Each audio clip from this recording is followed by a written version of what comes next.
اور جب ان سے کہا جاتا ہے کہ جس طرح اور لوگ ایمان لے آئے تم بھی ایمان لے آؤ، تو کہتے ہیں بھلا جس طرح بے وقوف ایمان لے آئے ہیں اسی طرح ہم بھی ایمان لے آئیں۔ سن لو کہ یہی بے وقوف ہیں لیکن نہیں جانتے۔ اور یہ لوگ جب مومنوں سے ملتے ہیں تو کہتے ہیں کہ ہم ایمان لے آئے ہیں، اور جب اپنے شیطانوں میں جاتے ہیں تو ان سے کہتے ہیں کہ ہم تمہارے ساتھ ہیں، اور پیروان محمد صلی اللہ علیہ وآلہ وسلم سے تو ہم ہنسی کیا کرتے ہیں۔ ان منافقوں سے خدا ہنسی کرتا ہے اور انہیں مہلت دیے جاتا ہے کہ شرارت و سرکشی میں پڑے بہک رہے ہیں۔ یہ وہ لوگ ہیں جنہوں نے ہدایت چھوڑ کر گمراہی خریدی، تو نہ تو ان کی تجارت ہی نے کچھ نفع دیا اور نہ وہ ہدایت یاب ہی ہوئے۔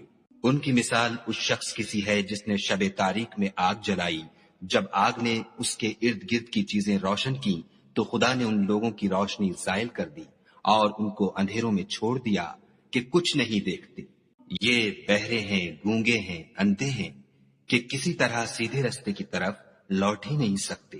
یا ان کی مثال مہ کسی ہے کہ آسمان سے برس رہا ہو اور اس میں اندھیرے پر اندھیرا چھا رہا ہو اور بادل گرج رہا ہو اور بجلی کوند رہی ہو، تو یہ کڑک سے ڈر کر موت کے خوف سے کانوں میں انگلیاں دے لیں، اور خدا کافروں کو ہر طرف سے گھیرے ہوئے ہے۔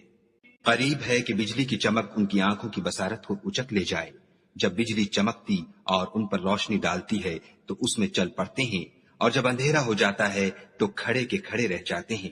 اور اگر خدا چاہتا تو ان کے کانوں کی سنوائی اور آنکھوں کی بینائی دونوں کو زائل کر دیتا۔ بلا شبہ خدا ہر چیز پر قادر ہے۔